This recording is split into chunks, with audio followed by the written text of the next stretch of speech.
I got you. You don't want this movie spoiled, keep scrolling. Vivarium is about this couple, Gemma and Tom, and they're in the market of buying a house. So one day they go to meet this real estate agent named Martin, who is just weird as fuck, and they follow him to this neighborhood where every single house is identical. So they go inside this house and they look around and it's just like fucking red flags everywhere. And all of a sudden they turn around and Martin is gone. Nowhere to be found. So they're like, all right, fuck that dude. They get in their car and they drive away. But the entrance is no longer where it was. And no matter where they drive, they keep ending up back in front of the same house, which is number 9. So they drive around for so long, they start to run out of gas. So they decide they just gotta sleep in the house for the night. The next day, they try to get out of the neighborhood on foot to no avail. And they find this box in front of the house with food and supplies. They try to get up on the roof to see if they can find any exits, but it's just houses for miles and miles. They put the words help on the roof, but they also notice that no planes fly over this neighborhood. They keep getting these boxes of food, but they never see somebody leave it there. So finally fed up with this whole thing, Tom sets the whole house on fire. They fall asleep on the sidewalk waiting for the fire department to come. But when they wake up, the house is standing again, and there's another box. But in this box is a whole ass baby with a note that says, raise the child and be released. Now the movie cuts to 98 days later and the baby is growing at a rapid pace and is now this little boy.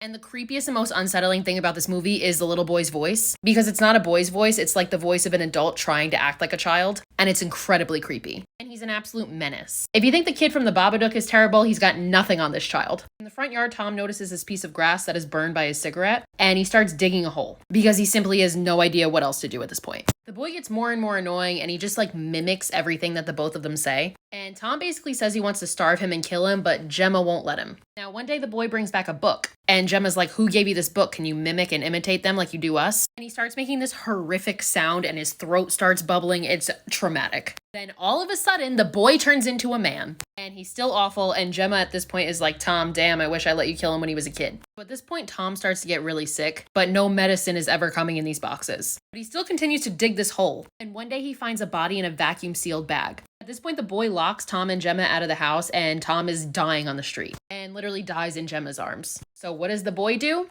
Puts Tom in a vacuum sealed bag and throws him into the same hole. So Tom was basically digging his own grave. At this point, Gemma's pissed and she goes at him with a pickaxe and she hits him and wounds him. And the creature lets out this horrible screech and lifts up the sidewalk and crawls underneath it. And Gemma goes after him. And she falls into this crazy labyrinth where she basically sees all the other people that have also been trapped in this endless labyrinth of hell. She gets hurt during this and falls down the stairs and all of a sudden she's back in the original house. The boy carries her to a vacuum bag, puts her inside of it, zips it up and throws it in the hole and she dies. We then see the boy driving out of the neighborhood where the exit now exists. He goes back to the real estate office where he runs into a dying Martin, where Martin gives the boy his name tag and dies. Boy puts him in a vacuum sealed bag and throws him away, leaving him to become the new Martin as a new couple walks in.